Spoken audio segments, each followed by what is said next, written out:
I guess I'm the only crew member who hasn't been transformed into a scoop of lemon sorbet. Maybe I should look around a little more.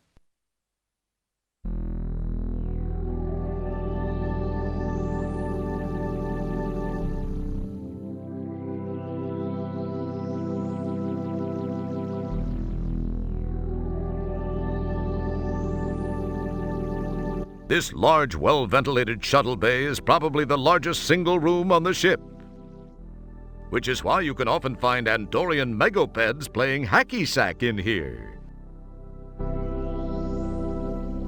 You're back in your comfy, reassuring janitorial duds. This refueling pillar signifies parking section F8. Instead of F8, this post used to have a picture of a large cartoon mouse, but Starcon removed it after being threatened with legal action by the same company that lost its shirt on Andromeda Disney, the first amusement park on Andromeda. You hear a disembodied voice saying, "Remember your parking space, Luke." Ooh, a mint-condition 57 Gateway Bel Air with mag thrusters, overhead lifters, and 4-pod barrels. This baby's a sleek streak Corsair with push-button tranny and dual airbags. These balsa wood shuttles are really maneuverable, but they don't last 2 seconds in a phaser battle. Some guy wearing a Delco air filter on his face parked this shuttle. This Kiapian runabout strikes fear into the heart of the Japaxian Empire. It's a good compact shuttle for under 8,500 buckazoids. This Tiberian skimmer may look intimidating, but it's seriously underpowered. And that clear steel compound cockpit is particularly vulnerable to meteorites, baryon radiation, and large insects. It's a standard Starcon shuttle built for speed and maneuverability. Unfortunately, with a budget of only 550,000 buckazoids, they had to leave off certain amenities, like airtight seals, decent shields, and restrooms. Beauty, a true museum-quality McKinley Ultramarine Blue Runner.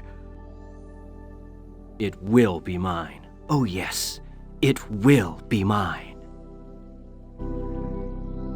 Some woman driver parked her shuttle here and contaminated the whole deep ship with these acid-bleeding, multi-jawed exoskeletal aliens, and you had a really huge mess to clean up. Just for that, Kielbasa refused to validate her parking slip.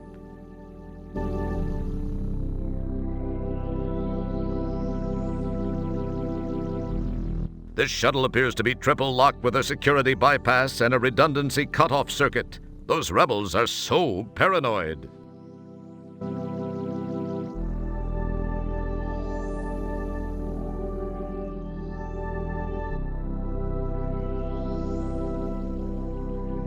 You run your hand enviously along the wide, bulbous lines of the gateway. Nice nacelles.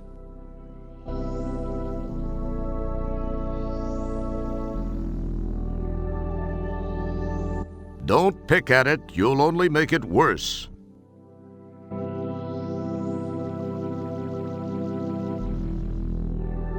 The hatch to the shuttle is locked, so you peek in the window.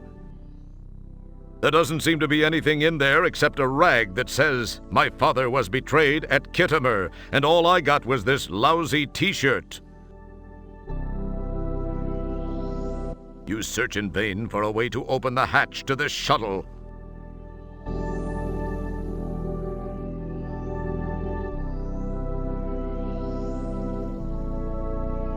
Oh yeah, real smart. Let's go poking around inside a pod that's probably carrying a half-dozen miniature face-hugging, saliva-dripping, face-eating, exoskeletal alien piranha things.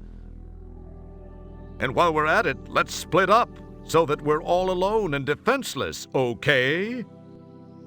Not. Careful, if you scratch this baby and someone finds out, you're going to need a positronic neural assist circuit to help you swallow your lunch.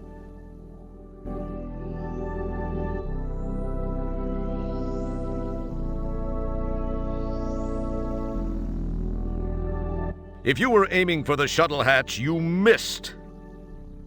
But if you just wanted to inspect the hull of the shuttle for microfractures and embedded particulate matter, you were incredibly successful.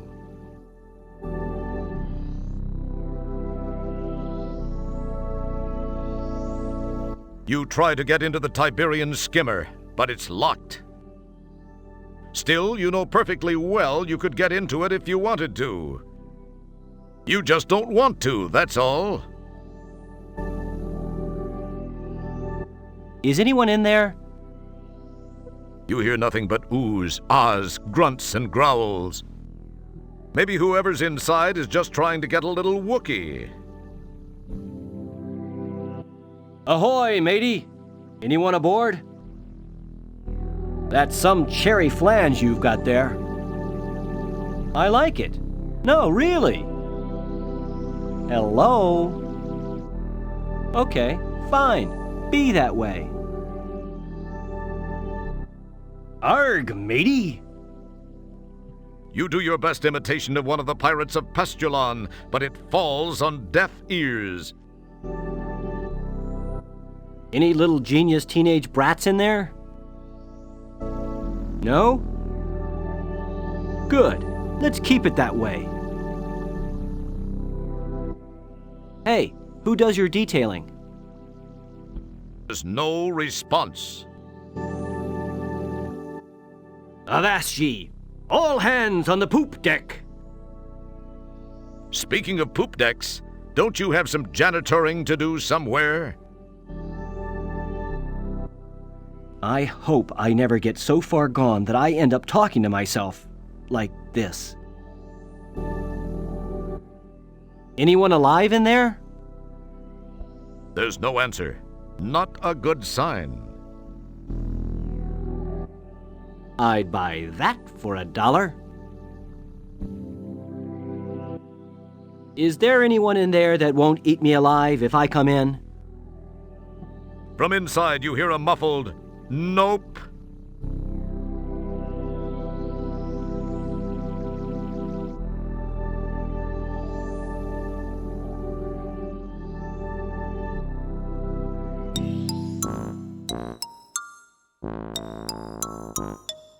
The shuttle always looks trashed like this when it gets back from one of those intergalactic tailgate parties. These are the seats for the pilot and navigator, built of a semi-translucent gel foam that molds itself to the shape of whoever's sitting in it. The semi-transparency also makes it easier to spot loose change and crumbs that have fallen between the cushions. This is the shuttle cockpit. In the real game, I will sit here. I will be smart. I will make it go. I will make things work. The shuttle closet contains an EVA suit and helmet for those infrequent repairs. This compartment contains the Devalium crystal subprocessor and main flux coupling. These passenger seats are for picking up colonists, ambassadors, visiting dignitaries, and people who are too neurotic to handle transporters. Can you believe that, in this day and age, there are people who object to being dematerialized, broadcast to some remote location, and then rematerialized? It's not as if we were asking them to take off from LaGuardia. We won't be sitting in these seats. At least, not in the demo.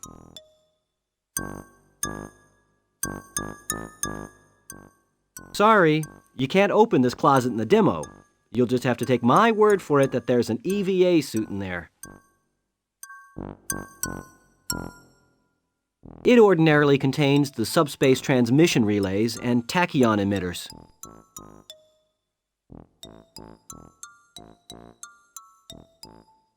It's empty right now.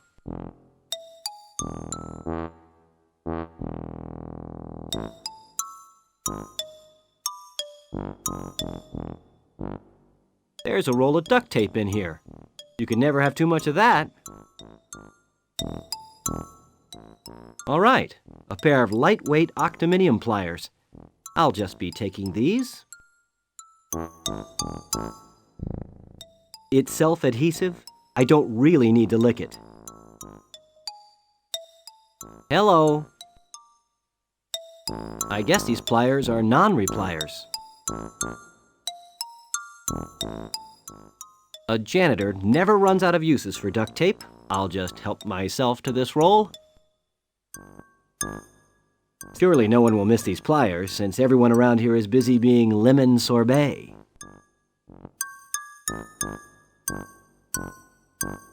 The gel is flavorless. It's like there was a party in your mouth, but nobody showed up.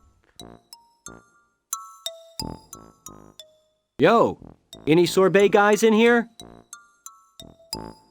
No? Good. Those things give me the creeps. There's nobody in the closet to talk to now that StarCon has adopted the don't ask, don't tell policy. Do you promise to be more interesting in the real game? Okay, I'm taking your silence to be a yes.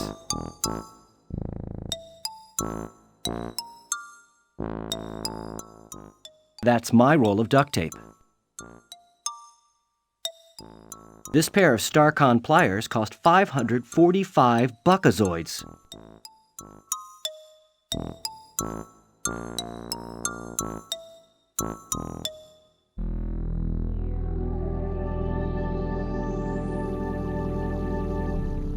This support is labeled F9 so that entities can easily find where they park their shuttles, pods, runabouts, and other mini-ships. The deep ship's shuttle has a reserved spot in this row. There are composts like these scattered throughout the shuttle bay, so you never have to walk too far from where you parked.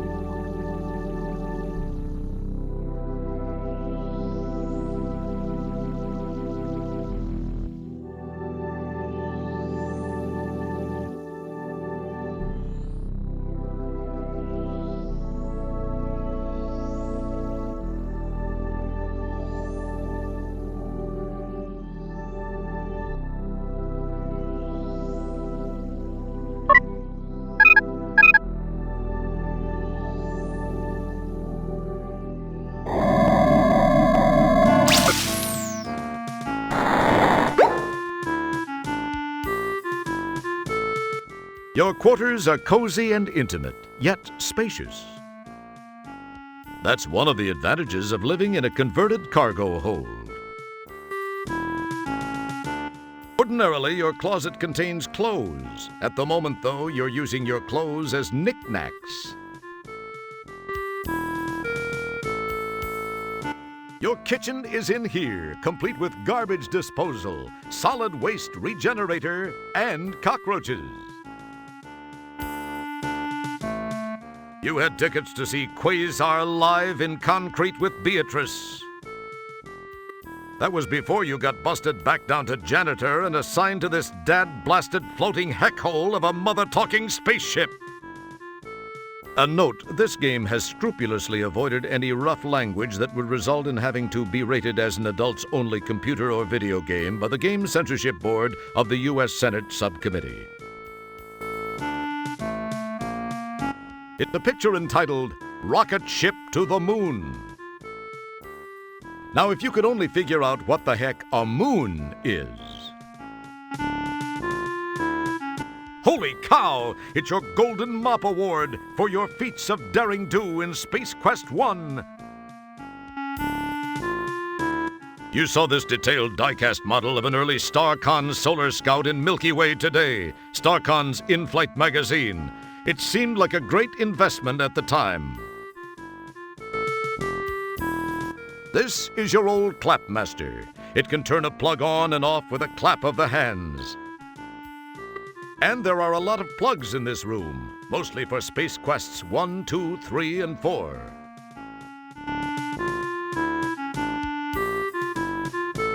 You glance in the mirror. For a moment, you can almost see a silk-clad brunette overacting in a stone tower. Mother! Mother, come quick! This poor dresser hasn't worked right since they halted on board. Wait, were you looking at yourself or at the bureau? Well, same message either way. Somebody told you that Venusian mini blinds would look good in here. Then again, somebody told you that you look great under fluorescent lights. This lovely kryptonite mood lamp casts a cool glow over the room.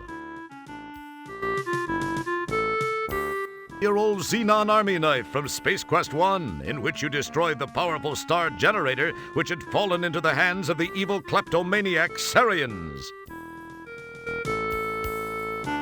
Your quarters are cozy and intimate, yet spacious. That's one of the advantages of living in a converted cargo hold. Why do all these starships come with shimmery sheets? What's so futuristic and wonderful about shimmery sheets? They wake you up at night. They're cold and slippery. And the worst thing is getting up every morning with sequins imprinted all over your face. What's up with that? That's odd. You don't remember having a second pair of pants? Maybe you've got an evil twin from a parallel universe walking around the ship naked. These are your boots. Wait a second, you're already wearing your boots. We named the game after these. You know, Space Quest socks. It's a medical reference of janitor-specific ailments, diseases of the genitalia. You've been meaning to do this laundry for several months. Now it's permanently stuck to the floor. This table is supposed to be used for paperwork and gracious dining. Since you do neither, you've found it makes a great place to stash all this junk you've collected over the years. It's your old Labion Terror Beast mating whistle from Space Quest 2. Say it's the old hint book you found in the bargain bin at the software store in Space Quest 4. Ooh, it's your old Autobucks card from your shopping spree at the Galaxy Galleria after you saved the latex babes from that hideous sea slug in Space Quest 4. It's expired, unfortunately, but then you don't need much money aboard the deep ship. Wow, it's the old translating gadget you used to communicate with the subterranean alien back on the planet Corona in Space Quest 1. Too bad they don't make those little dilithium watch batteries anymore. Whoa, it's the star generator remote control you found aboard the Sarian ship during Space Quest 1. Hey, it's the Pocket Pal terminal you filched from an abandoned land speeder on Xenon during Space Quest 4. It's a discarded cigar stub from the Galaxy Galleria in Space Quest 4. This table is supposed to be used for paperwork and gracious dining. Since you do neither, you've found it makes a great place to stash all this junk you've collected over the years. Wow, it's your official employment rejection letter from Sierra Online at the end of Space Quest 3. It just says, "Not a chance," and it's signed by Ken Williams. Hey, here's that pack of matches you stole from the Eulance Flats bar when you returned to Space Quest 1 during the time travel sequence in Space Quest 4.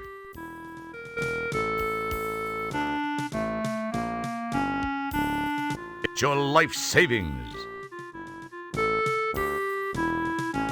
This is a Beetlejuice clamoring hagfish fern. You've tried everything you could think of to get it back to health. Unfortunately, all you could think of to do was to stand over it and say, "Beetlejuice, Beetlejuice, Beetlejuice." You've got a Quattrozebi portable quartz heater set up in here. You won't need that hint book. You've already won Space Quest 4. You won't be needing the whistle. Do you see any Labion terror beasts around here? No? Then there's no need to blow it. Hey, translate this. Hold it right there. Perhaps you should table this conversation for now. I'm not putting that cigar butt in my mouth. I know where this has been.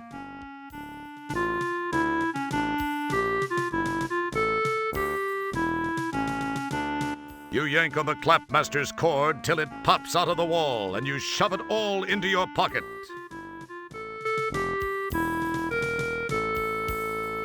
There's a single prong from the clapmaster's plug embedded in the outlet.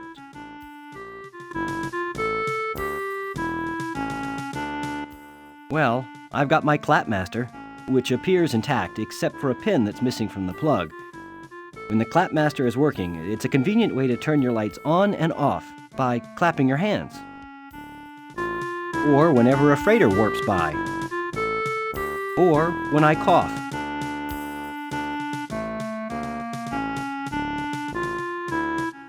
I think I'll try imitating some of the smarter maintenance engineers I've observed through the years and wrap the duct tape around the pliers' handles.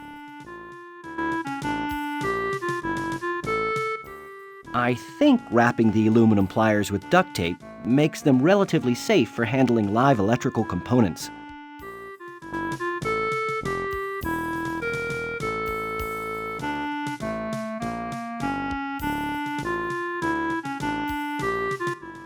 I think this is one of the pins from the clapmaster's plug.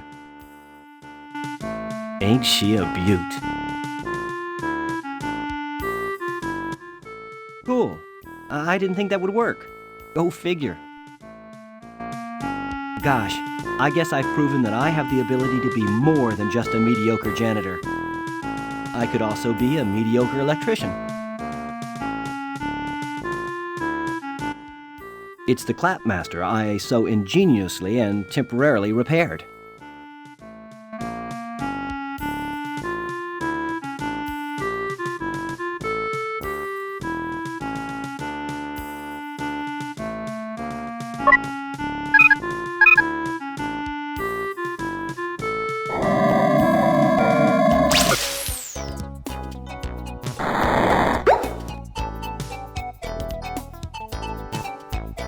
This is 8 Rear, the ship's lounge.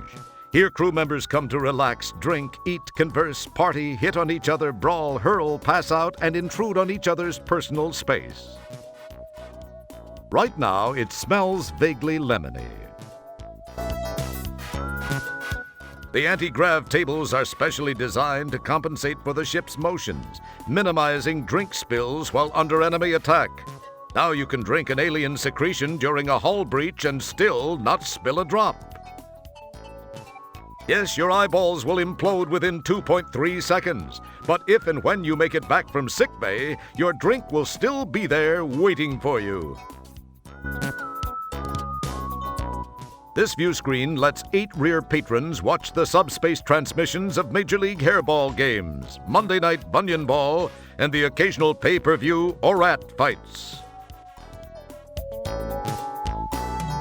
The ambient light in 8 Rear is soft and diffused, and the light fixtures blend in with the decor to a fare-thee-well. A wistful vista of space moves silently by, revealing the wonder and majesty of billions of cavorting galaxies and stars. Pretty twinkly lights.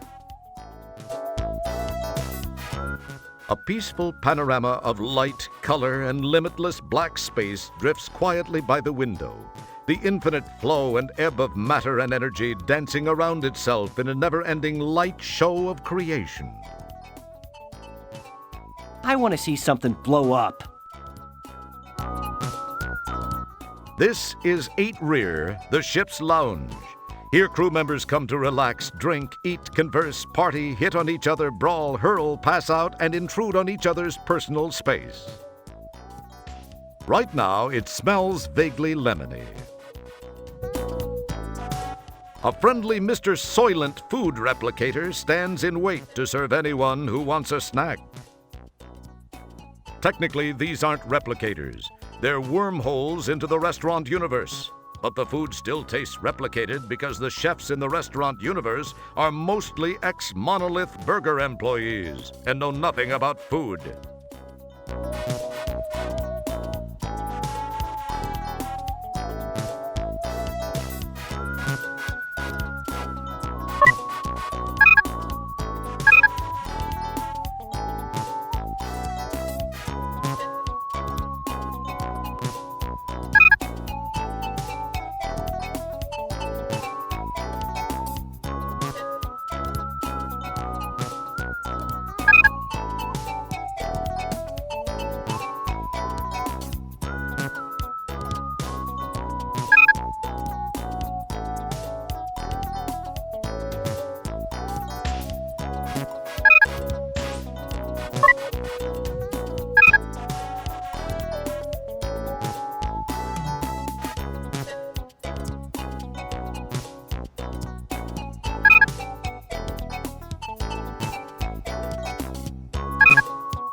Don't pick at it. You'll only make it worse.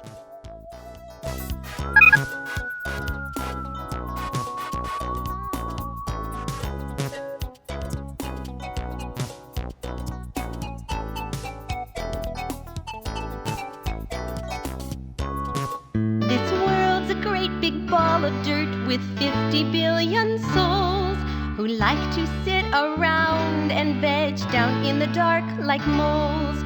But me, I'm just the kind of girl who loves the open air and bits of unburned hydrocarbons blowing through my hair. New soil and clear, at last it's here with clearly better taste. Less people too, like me and you, and less reprocessed waste. More hearty crunch for snacks or lunch, it's crystal clear to see. New soil and clear, the last frontier for folks like you and me. New soil and clear, clearly less people, clearly more taste.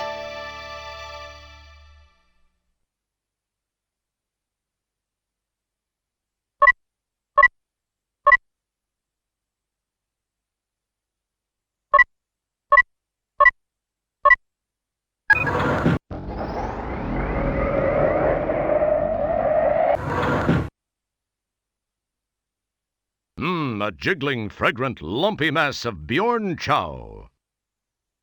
There's nothing else like it in the universe. Thank goodness.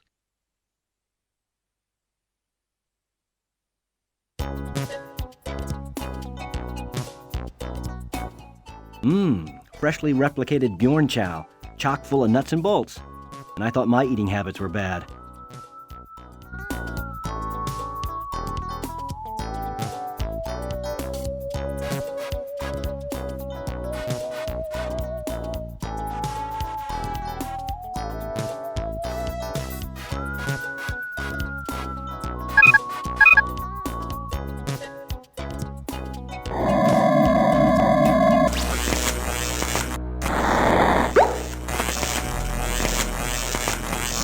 This is the bridge, the very nerve center of the SCS Deep Ship 86. The enormous deep ship cost millions of buckazoids to build, stretches on and on seemingly without end, and limps along at a snail's pace. Sort of like the first Star Trek movie. That's Commander Keelboss's command center. No, wait. It's his scratching post. No, it's his command center. Scratching post. Wait, kids, don't fight. It's both. The main view screen is filled with stars and distant galaxies, representing untold scores of civilizations and a vast amount of untapped knowledge that could reshape the way we think of time and space. But more importantly, you're proud to notice that your new squeegee didn't leave any streaks. This appears to be the head Bjorn. He's either draining energy from the pattern buffers or absorbing all the information stored in the computer by bombarding it with nucleonic radiation. I hate it when that happens. There's a curious socket of some sort just below the toaster mounted on his head. It's Commander Kilbasa. And he's melting. Melting! Oh, what a world! What a world! There's nothing left of the communications officer but a small scoop of lemon sorbet. What a shame. But at least he died with his palate refreshed. How hideous! The science officer has been reduced to a scoop of light, lemony sorbet. Hopefully I can restore him back to normal, if I can get that weird belt from that Bjorn invader. It's Commander Keelboss's kitty litter box. This is where he makes most of his best command decisions. Not to mention all of his log entries. The engineering and tactical displays respond to intelligent voice commands.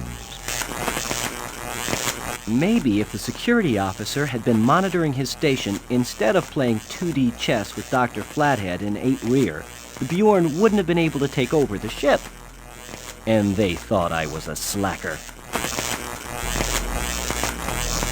This is the science station, housing the advanced sensor systems, extended computer reference modules, and pattern detectors. This is the engineering station where the power grids and engines are constantly monitored to make sure they're within StarCon spec. Or at least somewhere around a point close to an approximation of the same general idea of StarCon spec. Occupado. You activate the level 1 pattern detector. Game number 1 in a series sells 50,000 copies. Game number 2 in the series sells 100,000 copies. Game number 3 sells 150,000 copies. Game number 4 sells 200,000 copies. Game number 5 sells 250,000 copies. You're detecting a definite pattern here.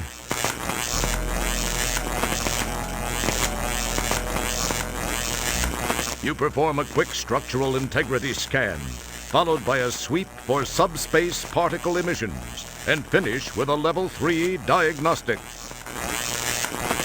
I like pushing the green button best. Maybe that's not a good idea. He might want to assimilate me.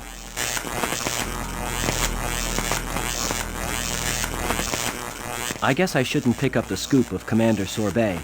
He'll only melt faster.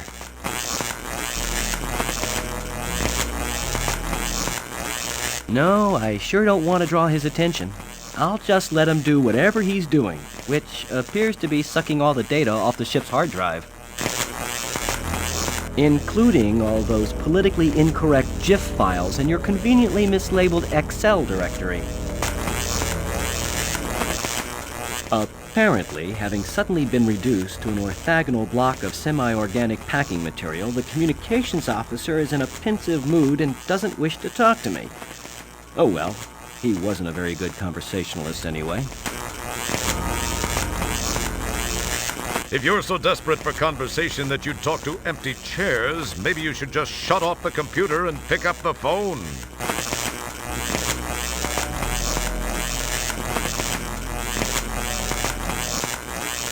Just so you know, I think you make a lousy commander. You're impatient, gruff, rude, crude, and barely housebroken. I like you much better as Sorbet. This way, you're pleasant and lemony, with no aftertaste and just a hint of mint. I hope you don't remember any of what I said when and if I rescue you.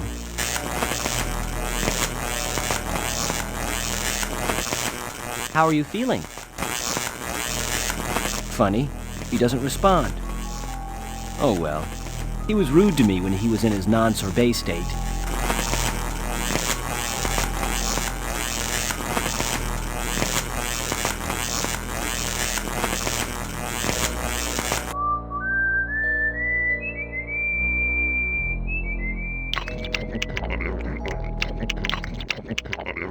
Neat. The Bjorn, smelling that fragrant plate of Gloppin hardware, is chowing down.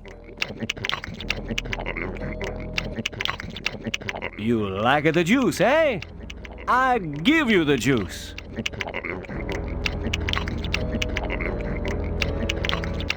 Excellent guess, Kreskin. Wrong, but excellent.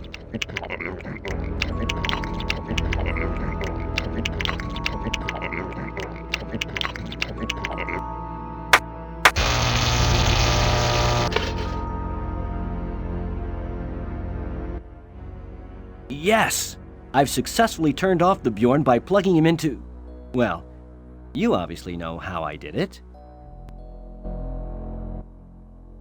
The Bjorn in his death throes has disgorged toast. Mucho grosso.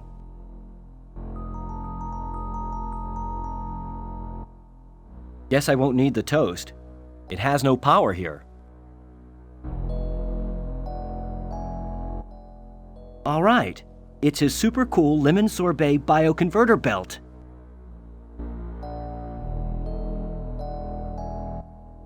I don't like dry toast. Now, if I could only find one of those yummy Soylent bran muffins. He's beyond hearing, or eating, or even assimilating.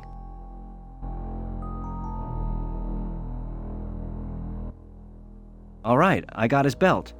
I hope this guy, or whatever it is, isn't going to be too ticked off at me for taking it.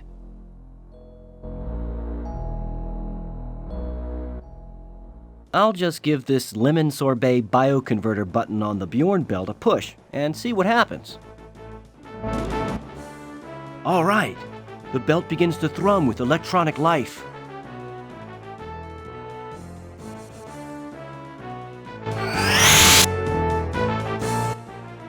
I've saved all my fellow crew members from cleansing the palates of the Bjorn.